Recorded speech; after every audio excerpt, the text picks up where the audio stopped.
Hello, sports card world. It's the YouTube Sports Card Show with ZiggyNo. Thanks for stopping by. If you haven't already, please take a moment and subscribe. I really do appreciate it. Also, get your comments, keep them coming. If you have content you recommend, suggest, let me know that too. I have a new content creator to share with you guys today. We're going to look at some great interviews to give you some historical perspective on the hobby. We're going to talk to some people or listen to some people who know absolutely nothing about the hobby. And we're going to try to make you giggle. I like doing that as well. So sit back, get your comments ready, thumbs up or thumbs down, and let's go, guys. I will say real quickly before I get in, it is Friday the 24th. Hobbypalooza was delayed. There was some changes in the agenda. It will start tomorrow, Saturday morning.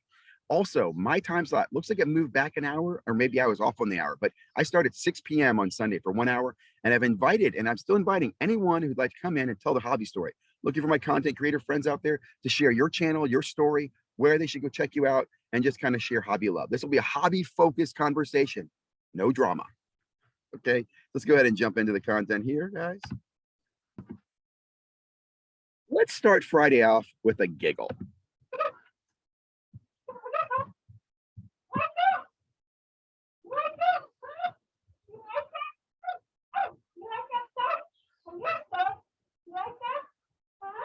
You wonder what we're watching right now? Why watching this on Sports Cards?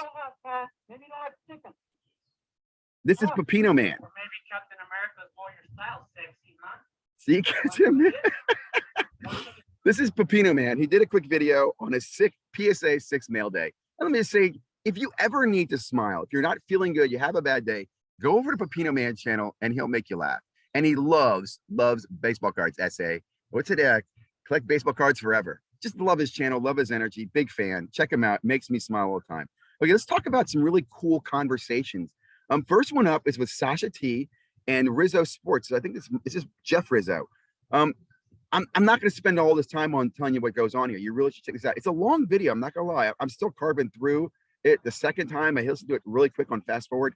Look, highlights. What I like about this is Mr. Rizzo gives great perspective on the history of the hobby, different things. As example, one thing he argues that I'm not going to argue against is that baseball and basketball cards had no relevance at all in collecting until Beckett put them in a price guide. And it's very interesting to hear that perspective. But Sasha's talking about baseball cards. He's talking about the 80s now. People were into baseball cards. And Sasha says, why weren't they into basketball? Why weren't they into football? And he goes, I don't know. They weren't. And I agree with him. I remember 86. No one gave a poop about basketball. First of all, those cards weren't considered rookies. Like there weren't rookies to chase, I guess. We didn't know who the rookies were. If that makes sense, we weren't educated. That's probably what it was, because as Rizzo points out, as soon as Beckett put a price guide together with prices on football and basketball, they became collectible. Amazing insight. I love that. I love that. He also makes some other quick comments. He makes a comment that baseball had its ups and downs, things that kept it going. For example, was the 98 batters thing between Sosa and McGuire. He mentions there was 94 that killed the momentum from baseball cards because they had the strike year. That strike year hurt baseball cards, which I can't argue again with that too. Again, great insights from Mr. Rizzo. One interesting comment that I thought came up was Sasha asked, how did Beckett do the price books? And they were talking about the difference, right? There was no eBays. There were no, like, marketplaces were very limited, very isolated locations, right? The region you're in. The answer to that I heard from Rich Klein and Dr. Beckett.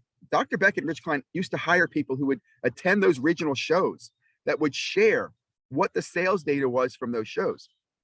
So the Beckett guys actually were collecting from agents in the field. They weren't full-time paid agents, from my understanding. Maybe they're paid, one time for the week. Hey, send me your data, your sales data. Give me a report on the sales data. But Beckett collected sales data from trade shows across the United States and put that together in a guidebook. That's amazing when you think about where we are. And I'll just say this. Is it interesting that major changes in sports cards have been impacted by the ability to list and market those cards? The next major boom, in my opinion, came with eBay, right, in the 2000s. And I think what you saw recently with new marketplaces, data tools. Anyway, I'm digressing, but this is a very good video. I really enjoyed listening to Sasha T. His youthful experience, right? Because he couldn't believe, like, what do you mean they didn't do this, or why even didn't do this? It was just really great. Rizzo talks about when PSA came out, why it came out. It's just very good conversation. I do recommend it. Whether you subscribe to his channel or not, I'm a fan of Sasha T.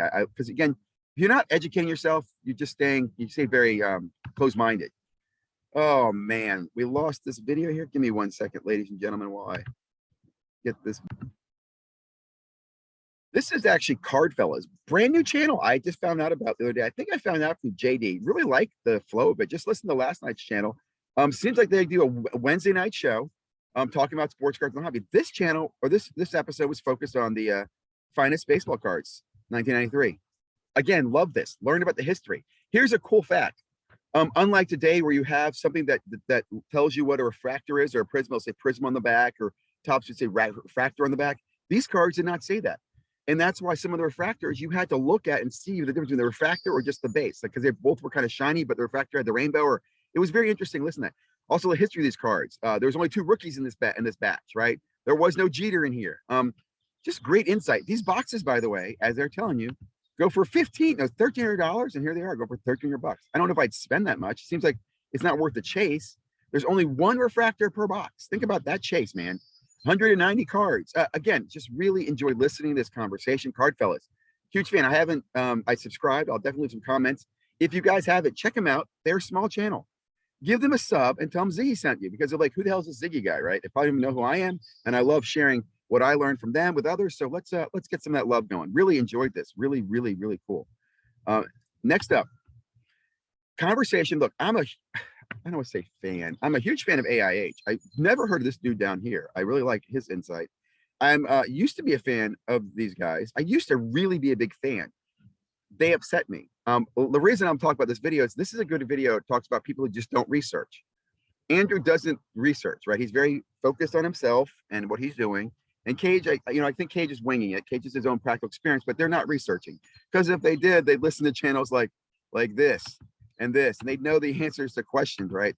They don't. The reason I bring this up is that this gets into a conversation, which I thought would be a heated debate. It really wasn't, about sports cards. And what comes out here, this young man right here says, the problem with it, let me start here. Andrew wants to say, we just need to make the pie bigger. We need more people. This is what I'd have to say. It's probably the grifter's trumpet.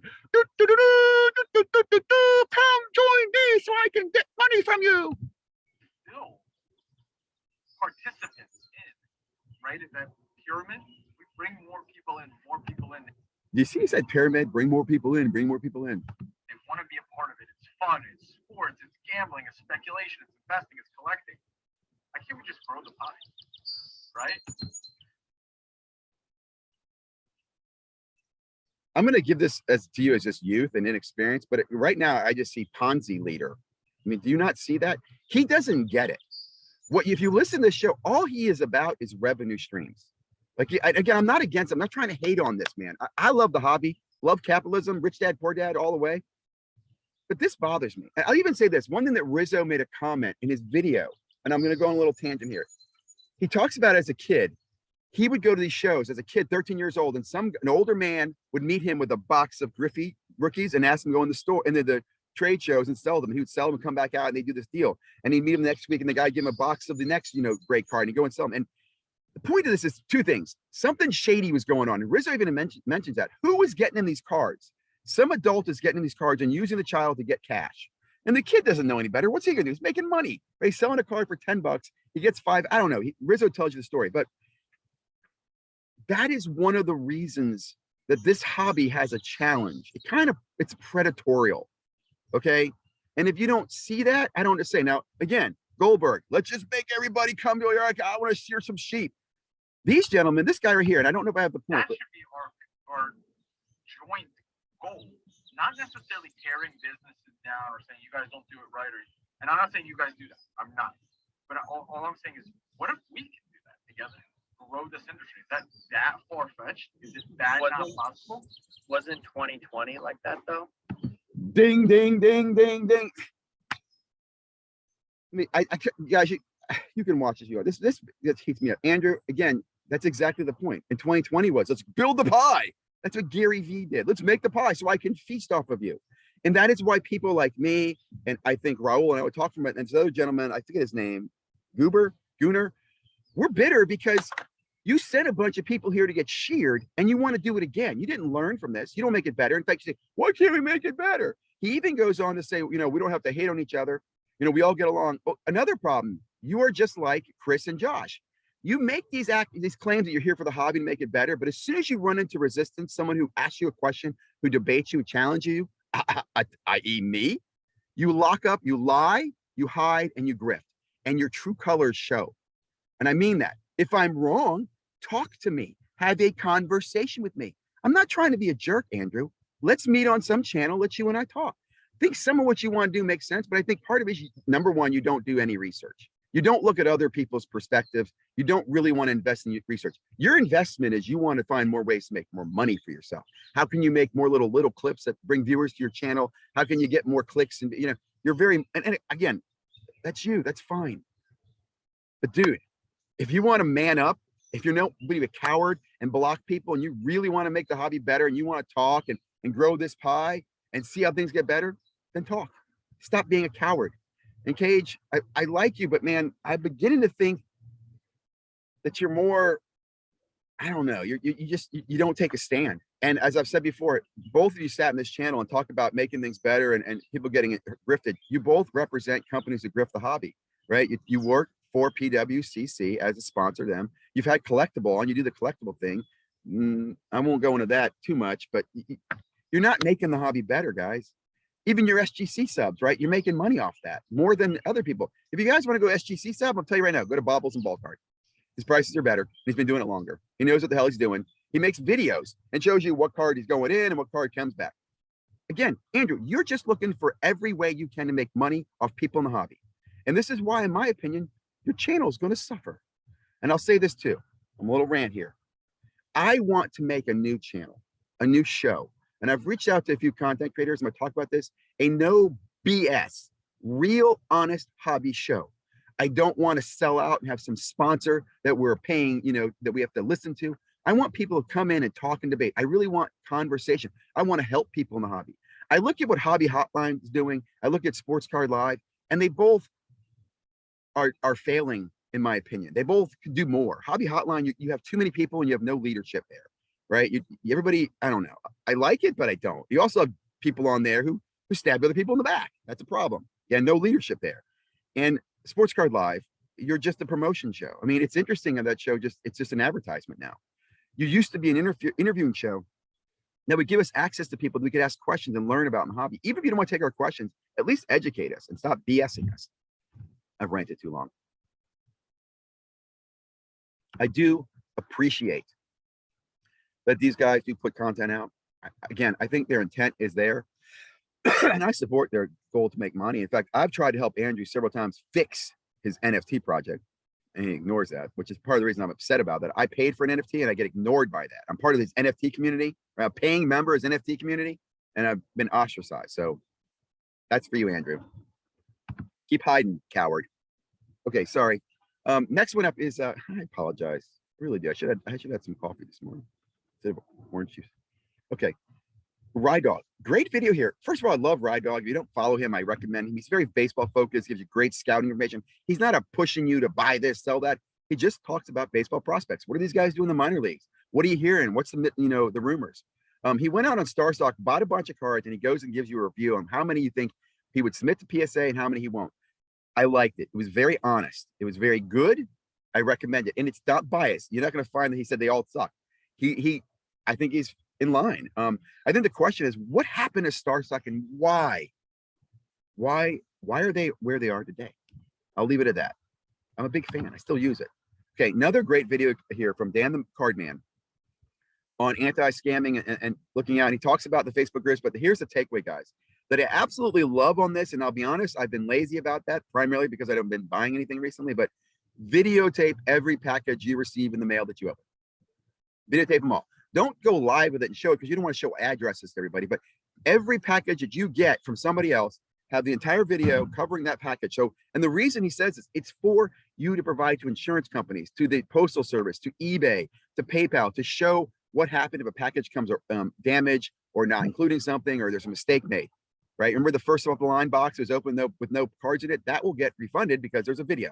So videotape everything. You can destroy the video if the package came in clean, but Dan the Man makes a great comment on that. I just cannot stress that's genius. Very easy to do. We all have a phone, do it, record it all. Don't let it come off the camera. Next up, warm and fuzzy feeling. Mike and Silver Jackify. I can't remember Silver Jackify's first name now. Went to the baseball card show. And Silver Jacobite has a little clip on his video about baseball card collector, and it just made me feel happy because again, I'd say there's not anybody out there, and I do mean this, even the people that I will butt heads with here in YouTube world, who I think are just too immature and too insecure and too cowardly to have a man-to-man conversation at say a baseball game or a hot dog and beer. They can't do that. I think this is great because this is really what we all need to think about. We're all human beings. We all have a share and passion for what? At least number one, sports, and then probably collectibles and probably something more that pulls us together. And if we find more time to find those commonalities, I think we're in a better place. I say that too because I think you have those commonalities. If you feel, if Mike is less likely to screw Silver Jacobite over in a deal, if you guys think about that, right? Because you treat each other like friends and collectors. It's when people come in and they screw other people over, I think that's when we get defensive. And that's, I think, another problem with the hobby is that there's a lot of us in the hobby who like each other, will help each other, but there's those people who come here who will just screw people over because it's a way to make money, right? If you can make money, you can justify your behavior. I've said that before. Well, I'm making money, man. I didn't know I was upsetting you. It's just my hustle. I'm a hustler. Think. Treat people the way you want to be treated. Another great video here from JD Sports Cards. I talked about JD and Bobbles had the video yesterday. Really I feel like, I'll to be honest, their conversation made me think about it. I'd like to have a no bullshit conversation with these guys, right? An hour show, maybe a 45-minute show. I like content digestible, but I think podcasting's good. Where we could talk about real issues. And one thing he talks about, JD talks about, is a way for collectors to get access to product. He talks about a membership, a subscription, which I don't think is a bad idea. I will say, JD, there's the Montgomery Club already, which gives top level people a membership and access to buy product, which I like. The problem with Montgomery Club is I can't get in. Most people can't get in. They've limited it. When it opens up, they sell it to you. It's challenging, I guess. I wish there was a more fair way to give the memberships. I do think you'll see that in Fanatics. I've always said that, kind of a wine club of the month, right? I also believe that in one day, here's the way I look at it. I want distribution gone with allocation. I think allocation's corrupt. Making people buy something to get something is BS. You should be able to buy in bulk and have bulk discounts, right? So if one company wants to go out and buy all the Prism they can and be the master of Prism, that's fine. And then you could do a Prism Club of the month where you get a box of Prism like a wine club.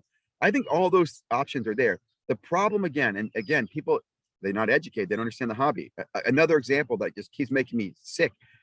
People don't understand breaks. They keep attacking breakers, and breaks are gamblers. This is what Cage and Andrew think, just like Dustin thinks, right? If you don't do breaking, I did breaking for years. For 2 solid years, I was involved in breaking every week. Okay, learned a lot. Was profitable doing it. Spoke to other profitable breakers, breakees. What do you want to call them? People who are in the breaks. Okay, the reality, the problem in the breaking today is we have too many kitchen breakers, too many unallocated breakers, and too much greed and uncertainty, right? So it's not being done right. I'll put it that way, right? It's kind of like moonshine.